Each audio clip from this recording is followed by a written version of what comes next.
Okey. Bismillahirrahmanirrahim. Assalamualaikum warahmatullahi taala wabarakatuh. Alhamdulillah, alhamdulillah, alhamdulillahi rabbil alamin wassalatu wassalamu ala asrafil anbiya'i wal mursalin wa ala alihi washabbihi ajma'in. Rabbi shrah li sadri wa yassir li amri wahlul 'uqdatam min lisani yafqahu qawli. Ini alhamdulillah pertama-tama sekali dan selama-lamanya kita uh, nafaskan kesyukuran kita ke hadrat Allah Subhanahu Wa Taala atas taufik dan hidayah Allah Subhanahu Wa Taala pertemukan kita sekali lagi walaupun di atas talian, bukannya bersemuka, tapi mudah-mudahan pertemuan ini mendapat rahmat barakah uh, yang berterusan di sisi Allah Subhanahu Wa Taala.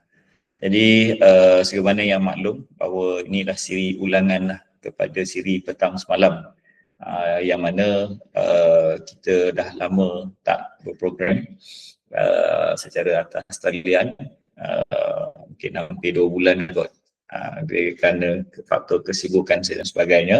Jadi namun begitu, sebagaimana yang saya bagi tahu semalam, apabila kita tidak berprogram ni, dia ada 2 perkara yang berlaku lah. Antaranya ialah yang positif, satunya yang agak sedikit negatif. Yang positifnya apabila tidak berprogram,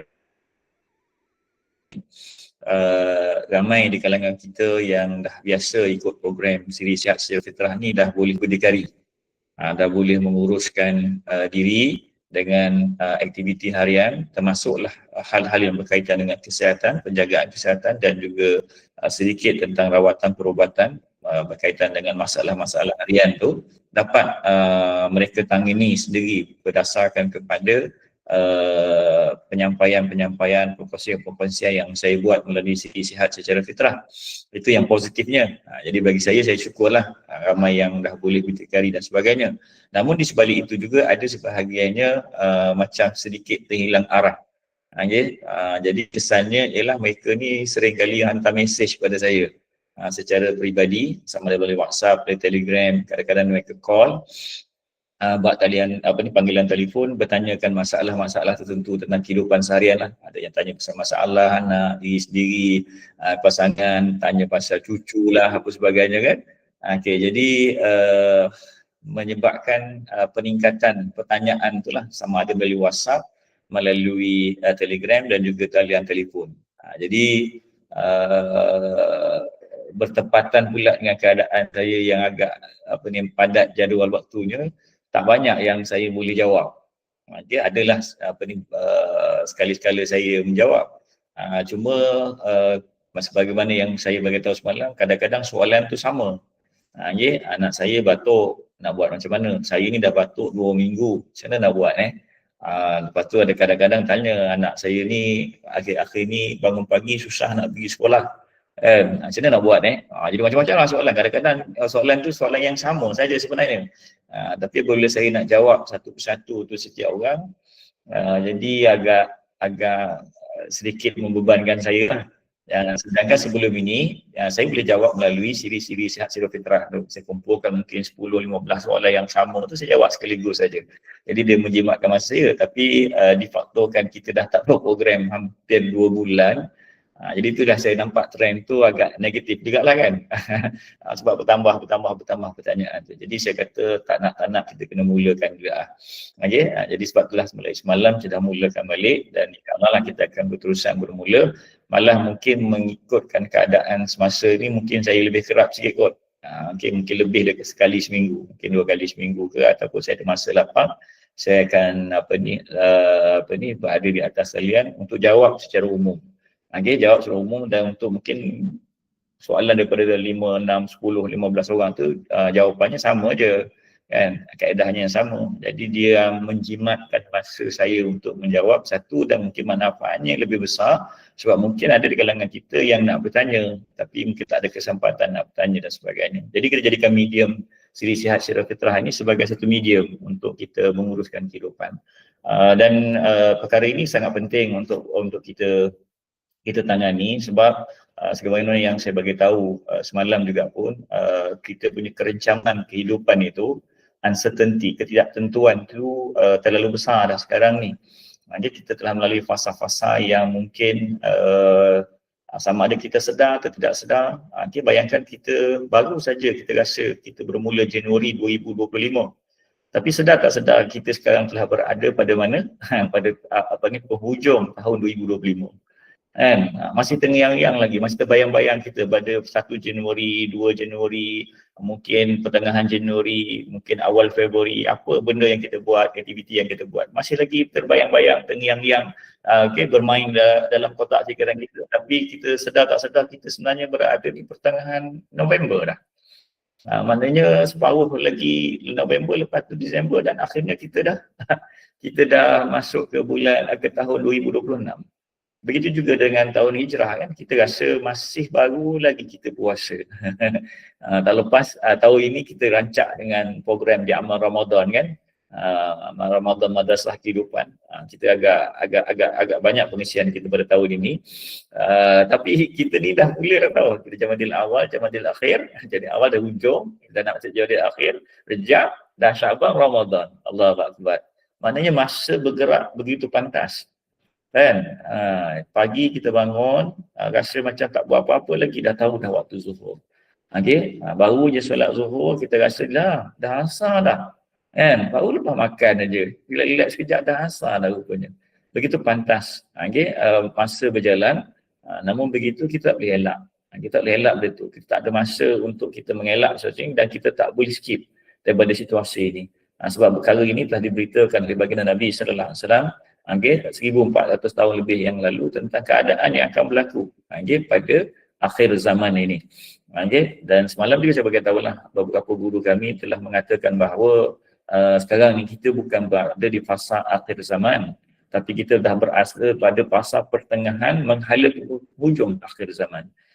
Maka suasana kerencaman itu berlaku. Jadi sebab itulah hari ini ilmu untuk menguruskan hidup ialah satu keperluan yang besar kepada kita semua. Saya, sahabat-sahabat yang ada kat sini, bagi saya sendiri pun saya rasa bukanlah satu perkara yang nak mengajar sangat, tapi sekurang-kurangnya saya mengulang-ulang balik apa yang sedikit kefahaman yang saya ada. Dia memberi kesan kepada saya sendiri untuk saya lebih berhati-hati, lebih berdaya upaya untuk menguruskan kehidupan yang begitu rencam ini. Kan?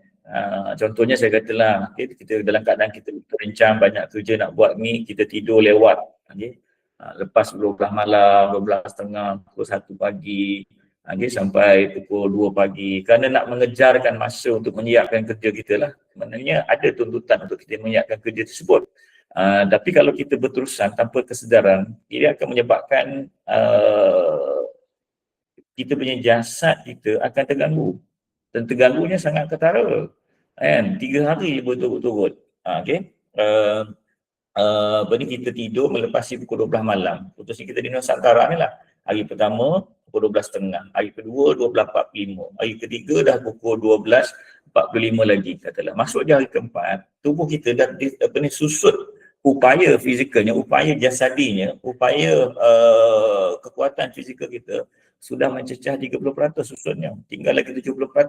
Lepas tu kita sambung lagi hari kelima pun sama juga, tidur lepas pukul 12 tengah malam. Allahu Akbar. Lagi teruk keadaan kita. Dia bersifat eksponensial kan. Siapa belajar matematik, dia akan berganda-ganda perkara tu menjadi.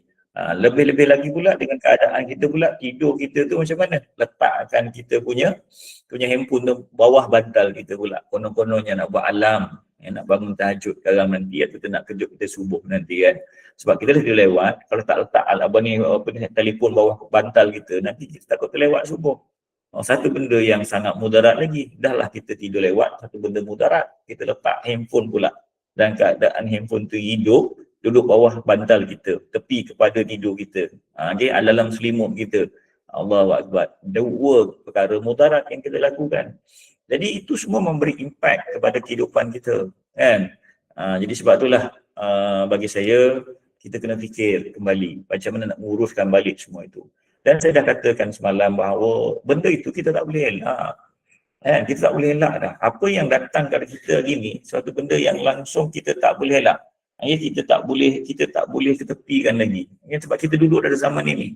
Namun juga kita marah anak kita kan. Duk pakai handphone, pegang melekat dengan telefon dia. Memanglah sebab zaman itu.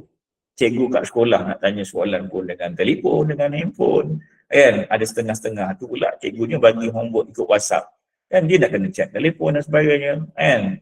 Jadi itulah benda-benda yang berlaku. Tak bagi langsung, dia tak boleh melangsungkan keperluan kehidupan dia. Gitu dah anak-anak nak belajar dan sebagainya. Kita sendiri pun sama juga. Cuba tak payah pakai telefon. Allahu Akbar. Ambil kan satu minggu kita jangan hari tanpa handphone. Boleh tak? Lepas ni kita buat kempen hari tanpa handphone. satu minggu. Minggu tanpa handphone. Huru-hara saya juga kan. Jadi benda tu keperluan kita. Tapi walau bagaimanapun kita kena ingat, kalau kita ada ilmu untuk menguruskan perkara tersebut, kita masih boleh urus. Sebab dia adalah bukan satu kezaliman yang Allah datangkan kepada kita. Sebaliknya ialah Allah berikan kemanfaatan jika kita menggunakan perkara-perkara tersebut dengan ilmu. Jadi ini asas yang kita nak kena ambil benar. Jadi dalam siri Sihat-Sihat Fitrah ni, kita mencakupi aspek itu untuk kita bahaskan. Kita bukan nak bahaskan dari sudut demam, batuk, sesemua, masalah-masalah jasadi sahaja. Tapi masalah-masalah perilaku kehidupan harian kita ni sebenarnya, yang mana yang kita perlu lihat balik, yang kita perlu soroti balik, yang mana perkara tersebut sebenarnya telah diajar kepada kita melalui satu fundamental ilmu yang sangat besar sebenarnya, iaitu ilmu fardu ain. Ilmu fardu ain yang ilmu yang untuk kita hidup. Dengan keadaan sempadan betul-betul, border betul-betul. Ilmu ni fardu ain bukan semata-mata ilmu untuk kita menyempurnakan ibadah saja. Malangnya hari ini kita bila kita belajar ilmu fardu ain, kita fokus untuk menyempurnakan ibadah semata-mata. Lebih-lebih lagi ibadah khusus saja. Tidak seperti itu sebenarnya. Ilmu fardu ain inilah ilmu fundamental, ilmu asas, dan daripada ilmu asas itu kita perlu kembangkan kepada ilmu ma'isyah, ilmu kehidupan kita. Bagaimana kita menguruskan hidup kita. Baik dalam bab taharah saja, Allahu Akbar, disusun begitu rapi dalam keadaan yang cukup baik sebenarnya kalau kita dapat praktikkan, kita dapat amalkan sebaik mungkin. Tapi apabila kita belajar taharah, kita melihat benda itu sebagai induk, sebagai asas kepada ritual ibadah semata-mata. Jadi ini yang silapnya kita, yang kekurangan kita, bukan silap lah, kurang. Silap tu maknanya benar yang salah. Tak salah pun, tapi kurangnya kita. Sebab itulah dalam siri Sihat-Sihat Fitrah ni, kita nak kembangkan kefahaman itu kepada kehidupan kita. Bab taharah dalam kehidupan kita. Kita hari ni kalau nak makan, kita basuh tangan. Basuh tangan kebanyakan orang kita, dia cucu air ujung jari je. Nak basah tangan saja, itu bukan basuh. Sedangkan apabila kita berwuduk, disunatkan kita membasuh tangan. Basuh dengan rata, basuh betul. Dan penggunaan air yang minimum. Di situ dimasukkan elemen-elemen jangan membazir dan sebagainya, menggunakan satu sumber dengan optimum dan sebagainya. Jadi hikmah di sebalik ilmu fardu ain yang kita telah belajar itu, sama ada dari sudut tauhid, dari sudut fiqh, dari sudut tasawuf dan sebagainya, benda itu perlu kita lazimi, kita perlu jalani, dan itulah merupakan satu panduan untuk kita menghadapi keadaan yang semakin rencam ini. Sama ada dalam bentuk kesihatan, dalam bentuk kehidupan harian kita, aktiviti kita dan sebagainya, kerja buat kita, tidur bangun kita, perniagaan kita ataupun sebagainya lah urusan. Kalau kerja pejabat-pejabat kita, semua dah terangkum dalam perkara tersebut. Kita bicarakan tentang bab solat, datangnya 13 rukun solat, ada syarat sah solat. Rukun solat dipecahkan kepada 3 bahagian utama, qauli, fi'li, qalbi dan sebagainya. Diterangkan oleh ustaz-ustaz kita. Jadi maknanya kita mungkin melihat perspektif itu dari perspektif atau sudut solat semata-mata. Kita tak melihat solat itu dari perspektif satu proses panduan kehidupan yang mana segala bentuk perbuatan kita, pemikiran kita, bacaan kita dalam solat itu kita nak cascade down kan, kita nak panjangkan perkara tersebut kepada di luar aktiviti solat kita. Dalam solat kita baca Quran, luar solat pun kita nak pastikan diri kita setiap hari kita baca Quran. Dalam solat kita ikut tertib, kita tak boleh daripada diam, kita sujud dulu baru nak rokok.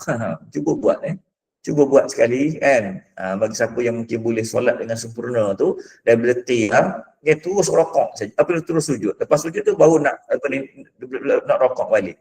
Agak-agak boleh tak? Kekok Kalau dibuatkan selalu terpeleot pinggang kita. Sebab dia ada peraturan dia. Sebab tu mana di luar solat ni kita mesti jadi satu orang yang hidup berperaturan. Kan ada benda yang boleh kita buat, ada benda yang tak boleh kita buat, ada benda yang makruh, ada benda yang harus, ada benda yang wajib, ada benda yang haram.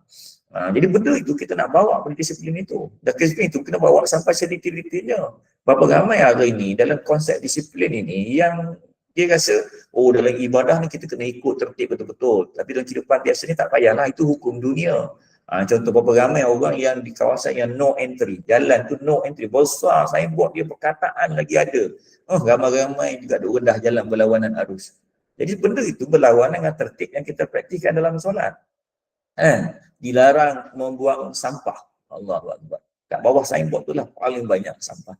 Jadi kita melanggar fitrah kehidupan. Jadi sebab itulah dalam siri fitrah ini kita nak perkemaskan balik. Saya yakin sebahagian besar ataupun mungkin 100% pun daripada yang datang yang mengikuti program ini, saya yakin anda seorang yang menjaga ibadah, orang yang minat pada agama, orang yang dalam hatinya ada keinginan untuk hidup beragama dengan sempurna.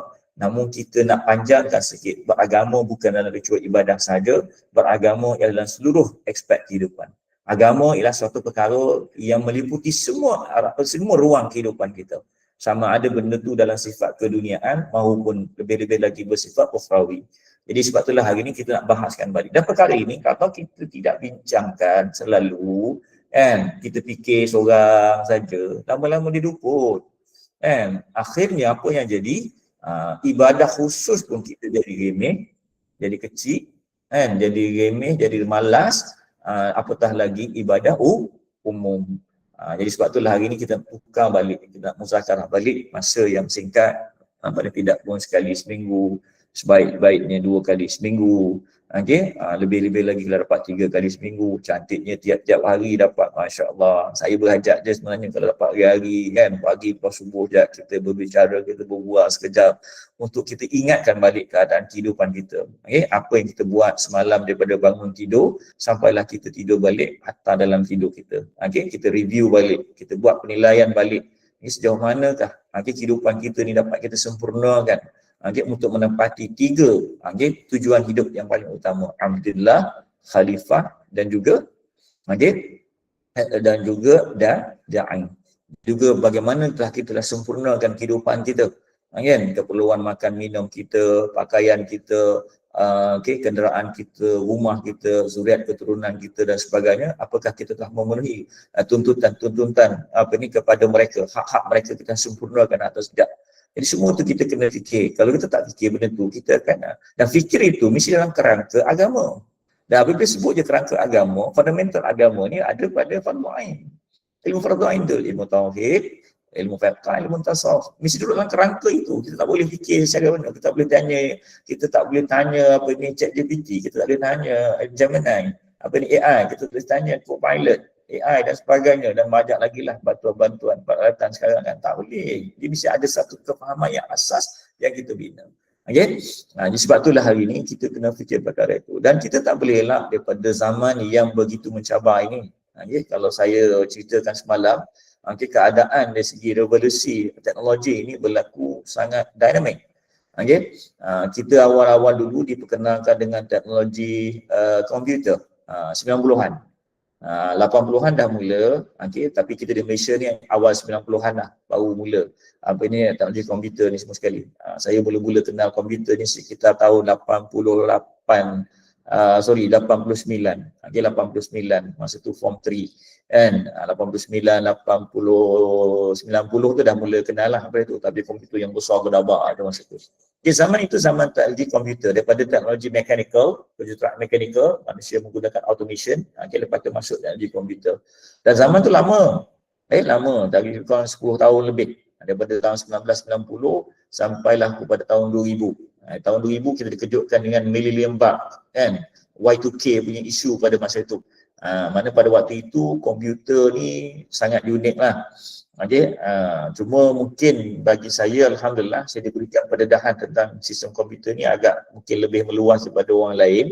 Sebab masa tahun 92, 93, 94 tu saya dah pergi beli barang-barang komputer dekat Sim Lim Square dekat Singapura, dan balik saya assemble sendiri, pasang sendiri komputer tu dan jualkan kepada pelajar-pelajar UTM pada ketika itulah. Masa tu saya masih belajar dekat UTM.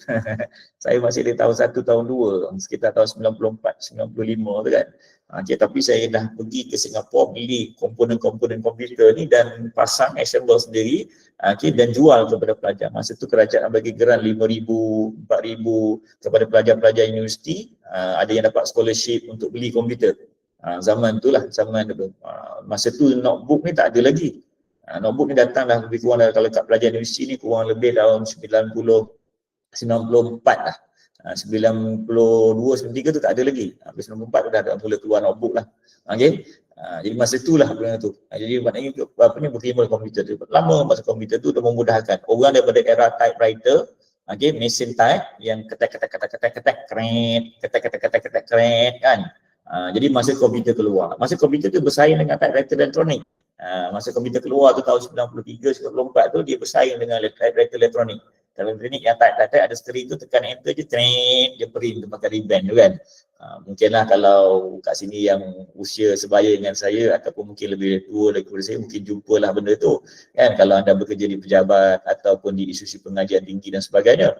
Tapi kalau bekerja dekat biasa mungkin anda tak jumpa lah. Tapi hakikatnya itulah teknologi datang kepada kita. Kita boleh elak pada ketika itu. Suka tak suka pun kita kena lalu benda tu semua sekali kan. Akhirnya daripada teknologi itu bertukar, daripada teknologi komputer bertukar kepada teknologi maklumat.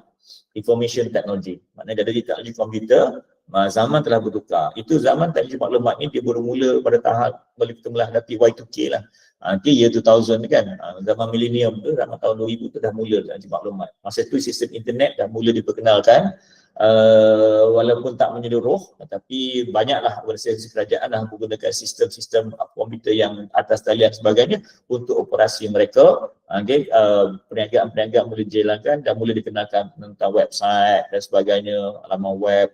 Dan masa itu sangat eksklusif lah. Masa itu kita dikenalkan dengan tie-up internet TM 1515 kalau siapa ingat lah kan. Nak masuk internet tu kena dial up, cucuk dekat port telefon tu. Okay, melalui kabel telefon kita tu daripada modem masuk ke port tempat telefon kita. Okay, lepas tu kita dial up daripada komputer, okay, ataupun daripada notebook. Dari modem tu akan bunyi. Okay, dalam 2-3 minit barulah boleh login ke internet. Itu pun Allah kan, slow sangat dia punya proses dia. Tapi kita telah mula menggunakannya. Okey, dan ramai orang masa tu refuse ataupun tidak ingin mengikut jejak perubahan zaman itu. Kan, namun begitu teknologi tetap juga bergerak. Ini kita suka ke kita suka ke, kita ambil tahu ke, teknologi tetap juga bergerak. Okey, akhirnya pada sekitar tahun 2000 2010, 2007 lah saya dah mula saya rasa. Ibu mula daripada zaman IT, daripada 10 tahun di komputer, IT ni tinggal 7 tahun je, dia makin pendek. 2007 dia dah mula pula tukar daripada IT bertukar pada zaman ICT. Information Communication Technology. Teknologi dah mula bertukar lagi. Maknanya komputer bukan berdiri dengan sendiri saja, stand alone saja, komputer dah terbentuknya rangkaian. Mana sistem internet mula menjadi satu medan baru kepada jaringan komputer. Dan ketika itu mula keluar telefon-telefon yang boleh diakses ke sistem talian internet. Zaman tu data transfer ni dah mula menjadi satu benda biasa. Jaringan network ni telah mula biasa pada ketika itu. Masa itu dia benarkan macam-macam lah provider baru dan sebagainya. Maka kita pun kata zaman dah berubah, ada yang terus bergerak dengan zaman itu, ada yang statik, ada yang refuse, ada menolak dan sebagainya, tapi teknologi telah bergerak. ICT tak lama. ICT daripada 2007 tu sebenarnya dalam 2007, 2010, 2009, 2012 ICT telah bertukar. 2009, 2015 zaman Jack Ma. Siapa ingat Jack Ma China? Satu guru bahasa Inggeris yang telah terjun ke bidang bisnes, menggunakan online bisnes, menubuhkan Alibaba pada ketika itu. Dan masa itu kerajaan telah bertukar daripada sistem internet ICT internet Information Communication Technology telah bertukar kepada zaman IDT, Information Data Technology. Information Data Technology ini dah mula zaman-zaman yang kita masuk media sosial. Facebook dah mula memperkenalkan algoritma. Dulu dia hanya media sosial je. Okey, zaman tu zaman TikTok tak ada lagi. Okey, media sosial ni masa tu tak ada lagi. Kalau masa tu pun kalau ada pun Facebook dah mula ada, tapi mula ada dalam keadaan yang minimum lah. Boleh posting sikit, video pun tak ada apa lagi. Tapi dia mula berkembang. Akhirnya apa jadi? Okey, IDT pun tak lama. Okey, lebih kurang dalam sekitar berapa saja pun, okey, IDT ni, Information Data Technology ni dah mula dibuat dengan apa ni, satu proses data analitik yang macam-macam lah. Okey, tapi di sebalik itu sebenarnya berlaku perkembangan besar dalam teknologi revolusi industri ni. Daripada IDT itu timbulnya IoT, Information of Things, Internet of Things, alat-alat dikawal oleh sistem komputer, kan, kita punya rumah, device ni, aircon boleh dikawal dengan sistem komputer saja, dengan handphone saja. Masa-masa tu kita kenalkan itulah. Okay, dan kita rasa itulah satu teknologi yang dah orang kata dah ke depan sangat, dan kita pun tak nampak lagi apa impact dan kehidupan kita yang sebenar. Tapi diam tak diam, IDT hanya bertahan dalam 3-4 tahun saja. Okay, daripada 10 tahun teknologi komputer, 7 tahun pendeknya zaman ICT, okay, 5 tahun kepada zaman IDT, okay, lepas tu berpindah pula kepada zaman yang kita katakan apa ni, menggunakan device yang apply daripada IDT, Information Data Technology tersebut, data analisis perniagaan, perlu dibuatkan apa keputusan berdasarkan data dan sebagainya. Akhirnya, okay, diam tak diam, tuk-tuk 2 tahun lepas, kita diperkenalkan dengan satu teknologi yang kita tak jangka, iaitu AI, Artificial Intelligence. Walaupun sebelum tu dibicarakan, ditayangkan dalam filem-filem science fiction sebagainya, tapi akhirnya teknologi itu berada depan mata kita. Okay? Dan kita jangka, kita berada dalam zaman AI ni yang panjang lah. Okay, sebab sebahagian orang pada ketika itu 2 tahun lepas bila AI ni mula diperkenalkan, secara umum, walaupun AI sebenarnya bermula di awal zaman komputer bermula lagi sebenarnya, tapi kita orang-orang mungkin tak terdedah benda itu. Tapi orang-orang ni 2 tahun lepas kurang lebih, kalau siapa yang advance sikit mungkin 3 tahun lepas, jumpa zaman AI ni, kita rasa lamanya kan kita akan hidup dengan dunia AI kan. Sikit-sikit tanya ChatGPT, sikit-sikit tanya Gemini, sikit tanya apa tahu. Sampai kali sekarang ni kalau orang nak tanya bab agama pun tanya ChatGPT. Okey, Allahu Akbar kan. Jadi sama gitu sekali kehidupan kita terikat dengan benda-benda itu, dan diam tak diam akhirnya 2 tahun lebih saja, kurang lebih 3 tahun lah, AI pun juga sudah absolute, dah superseded, dah tak terguna lagi dah. Okay, dan datangnya lagi satu teknologi dalam tempoh yang singkat saja, 10, zaman komputer ambil masa 10 tahun, zaman ICT ambil masa 7 tahun, dia nak berkembang sampai dia ke puncak dia.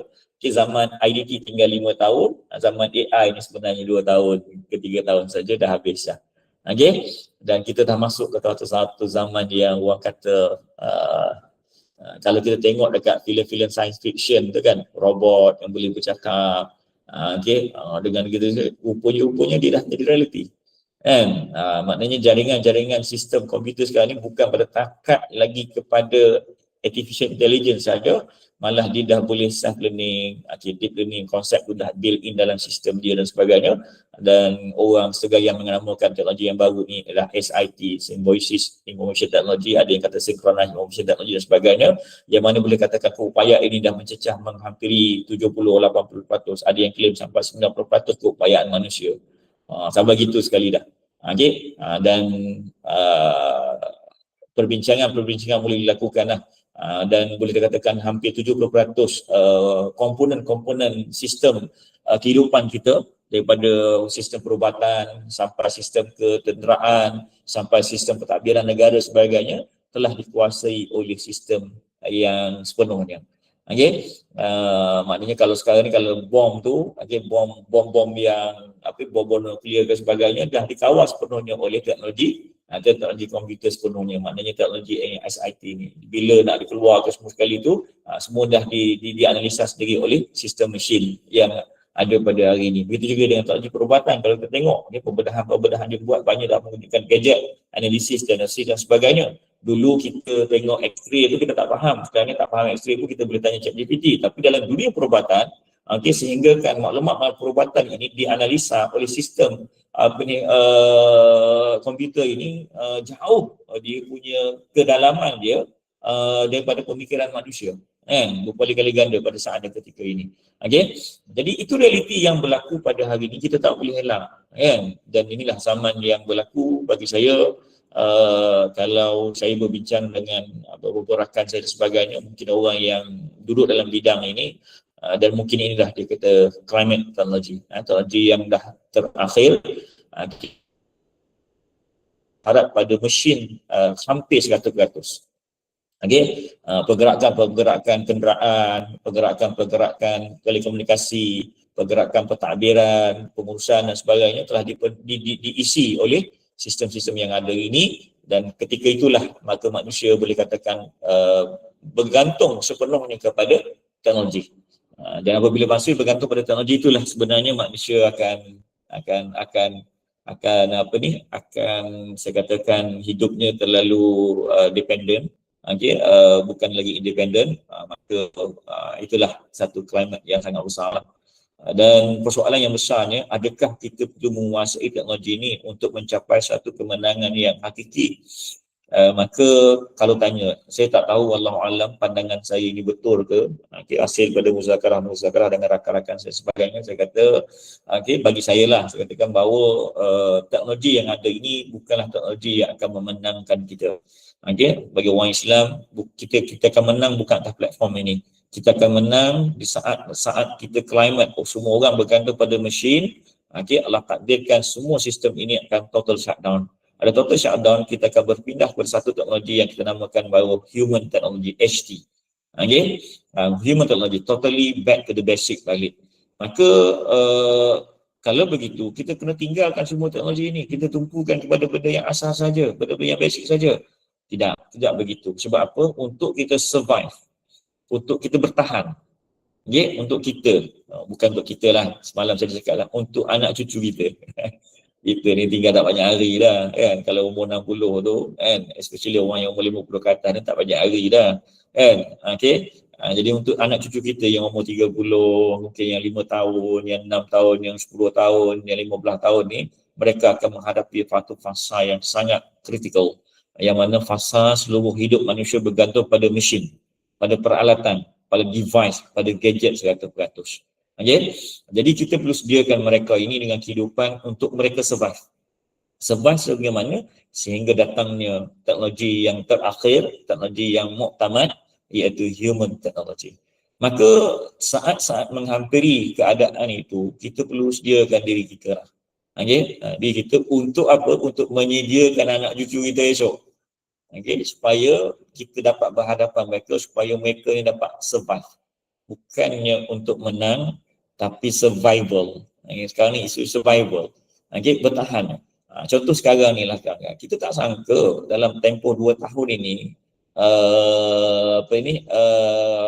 kita pergi ke kedai, kita berbelanja, kita nak beli barang, kita tak perlu bawa duit dah. Langsung tak perlu bawa duit dah. Saya ingat saya dah berapa lama dah saya tak bawa duit dalam dompet saya, kan? Sampai kalau berjalan kawasan kampung-kampung yang masih lagi dia orang tak pakai QR, kan, kelang kabut saya. Bila makan je, minum je, alamak tak ada QR, tak ada QR, tak ada cashless punya device, alamak susah. Duit dalam poket RM2 je, makan RM30, 2, 3, 4 orang, jam terus sampai tahap macam tu sekali dah, kan. Jadi sebab itulah hari ni kita nak kena lihat perkara tersebut, tuan-tuan, sahabat-sahabat yang kasih sekalian. Sebab itulah di Tibur Rahmah kita memikirkan jalan tengah. Jalan tengah macam saya cakap tadi ialah kita perlu mengetahui ehwal teknologi ini untuk kita survive, untuk survival kita. Kalau kita tinggalkan langsung, kita takut-takut kita terhimpit dalam hidup, sehingga kan kita tidak boleh beraktiviti, dan akhirnya kita pun yalah, kita ni orang awam. Kita kena lihat kita ni orang awam. Kita bukan wali, kita bukan kuali. Kita ni kuali, kita bukan wali. Lainlah kalau kita wali-wali hebat-hebat, kita boleh skip terus zaman ini. Kita boleh langkah zaman ini, melampaui zaman ini, kita duduk terus dalam zaman HT, human technology. Jadi sebab tu pertimbangan itu kita kena buat. Jadi di pondok pengantin beramah kami, saya dan rakan-rakan saya cuba berfikir macam mana kita nak mengambil jalan tengah, wasatiyah, pertengahan dalam situasi ini. Jadi meninggalkan terus teknologi mungkin menghimpit kehidupan kita dalam keadaan kita perlu beraktiviti. Bergantung sepenuh kepada teknologi, mungkin kita akan tertinggal dalam kehidupan kita untuk memenuhi, mengisi kehidupan kita ni, persediaan untuk menghadapi zaman-zaman yang lebih mencabar pada yang akan datang, khususnya untuk anak-anak kita, untuk cucu-cucu kita esok nanti kan. Jadi sebab itulah kita kena ambil peluang. Jadi sebab tu saya kata sebenarnya saya menyeru pada yang ada kat sini, walaupun mungkin apa yang saya akan ceritakan sebentar lagi nanti ini dalam masa yang singkat, dalam masa yang ringkas, dia adalah satu benda yang baru bagi anda dan anda rasa macam ada keperluan lah, umur 60 apa nak faham benda ni lagi ni semua sekali ni kan, apa nak participate dengan benda ni lagi, maka saya sebagai tahu anda bahawa kalau boleh, walaupun saya tahu anda tak berapa perlu sangat benda yang saya nak cerita selepas ini, tapi ingatlah anak cucu kita, tengoklah anak-anak kita, tengoklah cucu kita perlu berhadapan dengan mereka, kita perlu convince mereka, kita perlu yakinkan mereka untuk buat persediaan tertentu dalam kehidupan kita tanpa meninggalkan ehwal semasa yang ada, teknologi semasa yang ada ini sekadar keperluan kita, bukannya pergantungan sepenuhnya pada teknologi tersebut.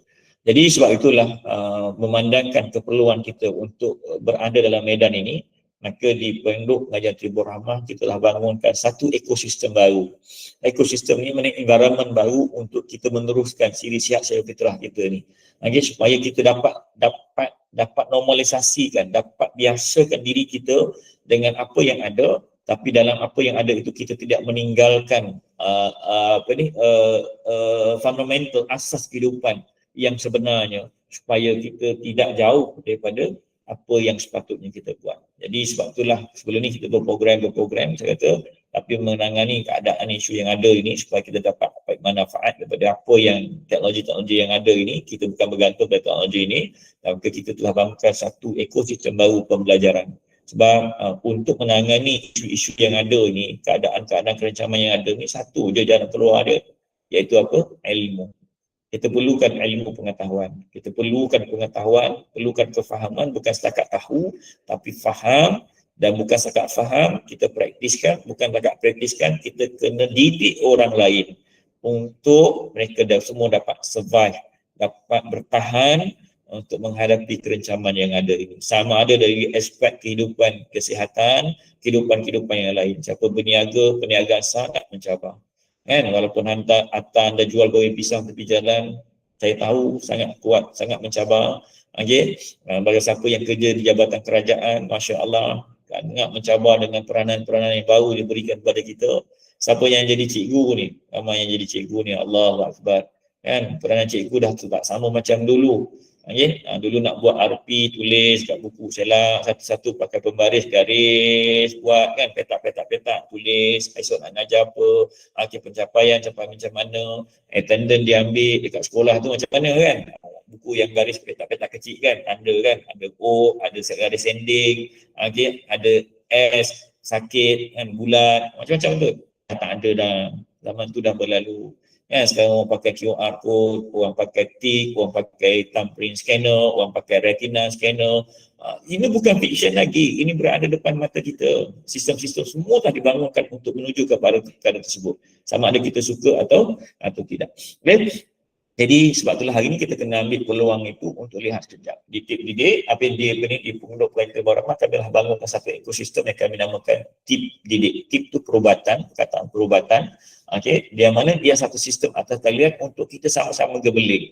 Salah satu tujuannya untuk kita biasakan diri kita dengan sistem yang bakal kita akan jumpa ni. Sikit lagi, tak lama dah, masa tak dekat, benda terdekat ni dah akan jumpa semua kan.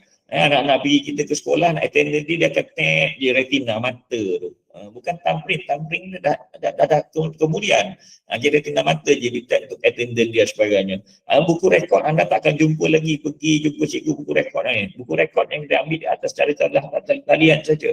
Keluarkan handphone anda, tengok pencapaian, bahasa matematik, bahasa Melayu, matematik, bahasa berapa anak dapat, attendance dia apa, semua dekat dalam gadget yang ada dekat anda ada. Ini akan berlaku. Okay, sebab itulah ekosistem ni kita bina supaya anda biasakan diri dengan perkara-perkara ini dan sekurang-kurangnya kita dapat manfaat benda itu untuk pengisian-pengisian tertentu dan sebagainya. Okay, jadi sebab itulah kita bangunkan satu ekosistem teknologi screen ni. Dan ini untuk semua orang ni. Siapa yang join program ni kita bagi je, anda boleh pakai benda ni. Okay, jadi bulan 11, bulan 12 ni saya akan fokus untuk fahamkan anda benda ni. Jadi macam apa ni, mak haji kat sini, kalau ada yang umur 60 lebih ke atas kan, jangan risau, benda ni simple sangat saja, pelan-pelan kita belajar, kita boleh buat. Dan kalau anda rasa rumit nak belajar benda ni, gagahkan jugalah belajar. Kerana apa? Kerana kita nak participate benda ni dengan anak cucu kita nanti esok. Kesian mereka tu, kalau kita tak biarkan mereka akan sibuk dengan mobile challenge, mereka akan sibuk dengan roadblock game. Okay, hari-hari duduk mengadap aja sampai malam tidur lewat dan sebagainya. Okay, kita tak boleh salahkan mereka sebab itu zaman mereka. Namun kita perlu mencari satu alternatif lain, satu pilihan lain untuk mereka bertumpu kepada telefon mereka, kepada apa mereka sebagainya dalam bentuk yang lebih produktif, lebih komprehensif, lebih memberi impact kepada kehidupan mereka. Maka sebab itu kita bangunkan khas untuk orang tua-tua, orang muda-muda, orang dewasa, remaja, okay, dan sebahagiannya lah kepada anak-anak kita. Okay? Jadi kita bagi.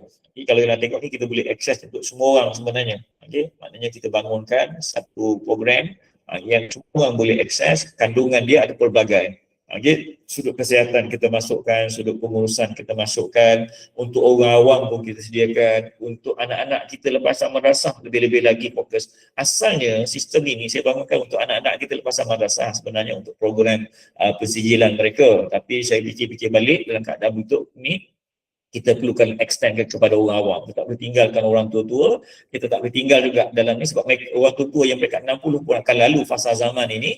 Okay, orang muda lebih-lebih lagi, orang dewasa pun sama, anak-anak kita lebih-lebih lagi lah, ini zaman mereka. Okay? Jadi sistem ini dibangun secara dalaman. Kami yang bangunkan di Pondok Pengajian Tibur Rahmah. Okay, secara sumber dalaman, kita tak outsourcekan benda ini, kita tak bayar orang suruh buat sebagainya, sebab kita tahu kalau kita bayar orang suruh buat benda ni, benda ni akan jadi kos yang tinggi. Kita tak boleh bagi untuk anda pakai penecah macam-macam itu ini, dan semua akhirnya orang tak nak pakai sebab mungkin bayar mahal dan sebagainya. Okay? Jadi kita terpaksa bangunkan secara dalaman. Sebab kalau saya kata 2 bulan 3 bulan ni memang saya agak sibuk lah. Okay? Berdasarkan kepada pengalaman saya lama, saya dulu sistem analis dan juga programmer, tapi dah lama tinggal. Tapi bila menyahut cabaran ini, saya kata saya terpaksa pergi kelas balik. Akhir-akhir ini saya selalu pergi kelas ini sebab saya cuba belajar balik dan kita cuba bangunkan. Alhamdulillah, kita dah berjaya bangunkan satu sistem, satu ekosistem baru dalam sistem pembelajaran yang lebih holistik, yang mana kita gabungkan 3 teras utama. Kita ada ilmu agama, kita ada kemahiran perubatan, especially saya suka masukkan ilmu perubatan sebab ini benda yang sangat penting dalam kehidupan kita. Dan juga ilmu teknologi yang ada. Lepas tu ilmu pengurusan hidup. Bagaimana nak gabungkan ilmu agama dengan ilmu teknologi serentak dalam proses kehidupan kita sampai kita tak tertinggal. Maknanya dua-dua tu kita kena jalan serentak. Orang kata kita kena tinggalkan dunia. Saya tak setuju. Kalau tinggalkan dunia, pergi ke mana? Kan? Kita, kalau mungkin kalau kita jenis wali Allah tak ada masalah sebab kita orang awam. Maknanya dunia ni kita kena lalu sebab dia jabatan nak kena pergi akhirat. Tapi kita lalu dengan cara yang betul. Kan? Jadi asas tu kita bina. Jadi program ni hasil daripada saya dan rakan-rakan saya lain berhadapan dengan orang awam. Kita duduk, kita dengar keluhan mereka, masalah mereka, cerita pasal anak cucu mereka, cerita pasal diri mereka sendiri, pasal pasangan mereka. Mereka datang jumpa pada kami, cerita masalah perniagaan mereka dan sebagainya. Maka kita melihat satu solusi, satu penyelesaian yang holistik, yang boleh mengubah keadaan bebanan yang kita tanggung sekarang ni ialah hanya satu jalan saja, iaitu dengan ilmu. Mereka ini, kita ini diberikan pengetahuan yang mencukupi untuk mengurus kehidupan ini. Dari semua aspek. Dari aspek teknologinya, dari aspek kemahiran kehidupannya, dari aspek pengurusannya, dari aspek ilmu agamanya, lebih-lebih lagi. Jadi benda tu kita cuba gabungkan dalam satu ekosistem pembelajaran. Kita akan mula guna benda ni seawal tahun 2026 dalam edisi Sihat Sertifikat 2026 nanti. Tapi saya tak boleh mula Januari, saya mula sekarang. Ni dari minggu ke minggu saya akan cuba terangkan perkara ni. Kita mula dedahkan kepada anda. Siapa yang dah minat, dah boleh subscribe. Dia dah boleh bentak benda tu, dan saya dah sekarang ni saya pasal tengah train anak-anak pondok kita untuk menjadi mentor kepada anda nanti untuk guide semua. Okey, mak haji, pak haji, okey, pakcik yang ada kat sini, jangan risau. Yang muda-muda pun kita bukan buat sistem, kita buat support system supaya anda dilatih untuk menggunakan sistem ini sebaik mungkin supaya kita dapat belajar hari-hari. Kita bukan lagi belajar sekarang ni masa berat pantas, kalau kita belajar sebulan sekali tak cukup.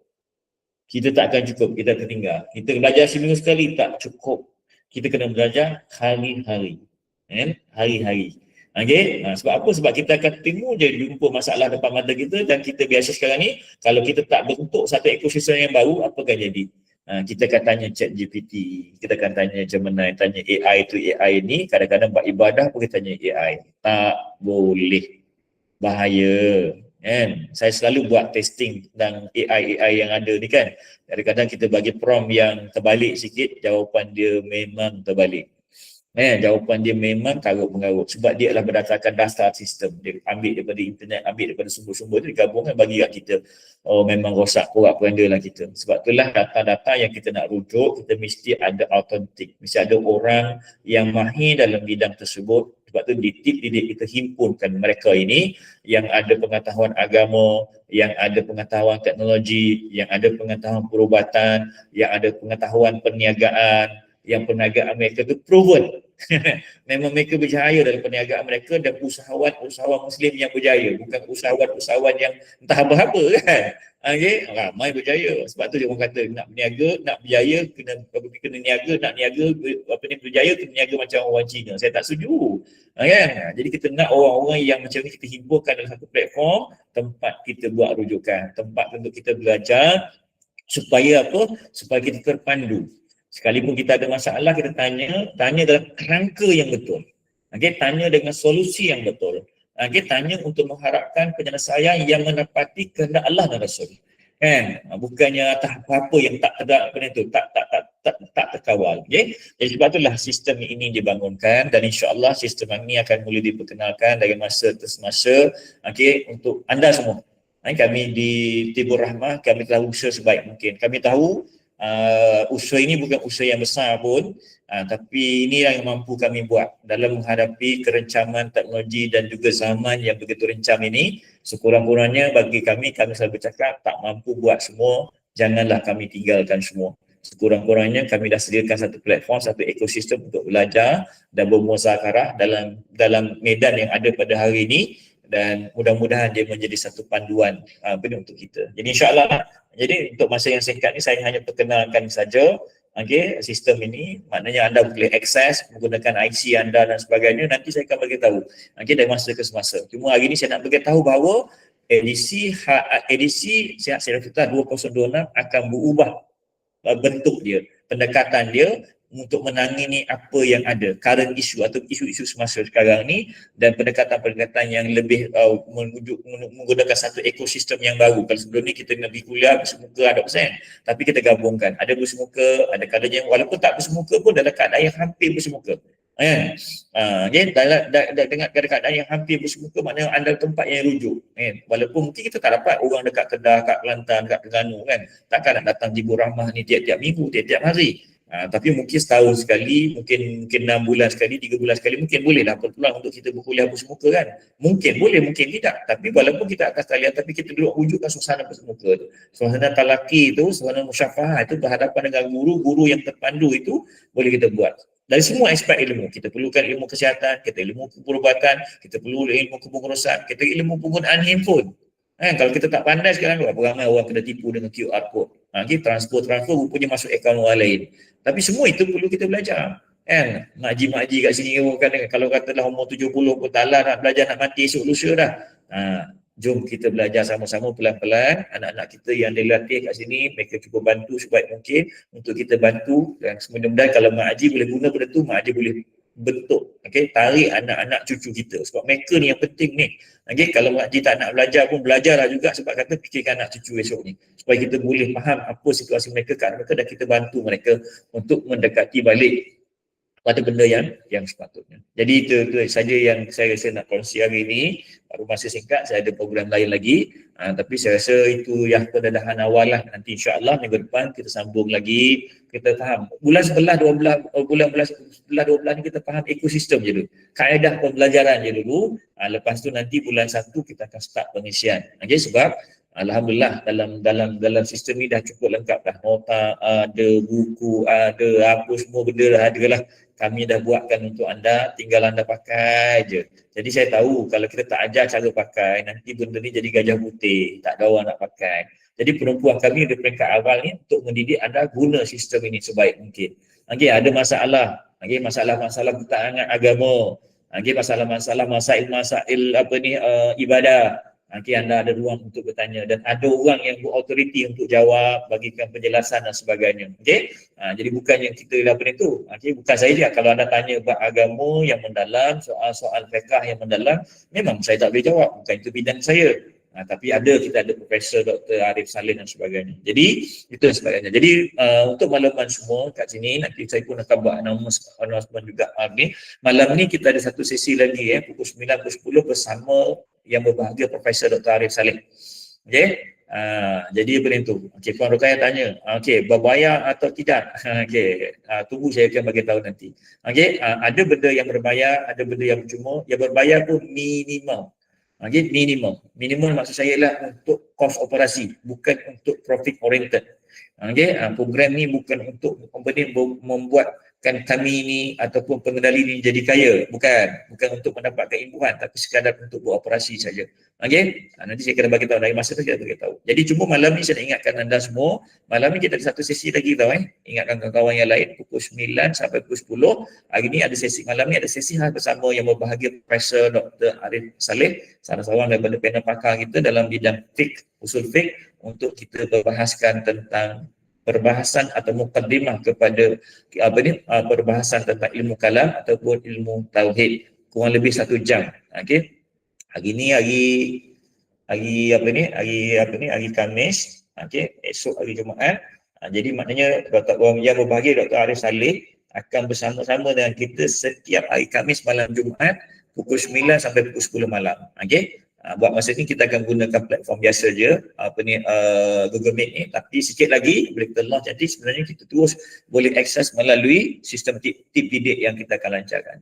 Okay? Jadi saya maklumkan sekali lagi, semalam pun saya terlupa nak maklumkan, malam ni kita ada satu sesi lagi, saya akan buat announcement dekat grup WhatsApp dan sebagainya, bersama dengan yang berbahagia Profesor Dr. Arif Saleh Haji Rosman, perbahasan tentang ilmu tauhid, mukadimah kepada ilmu kalam, menggunakan kitab Matan Ummul Rahim.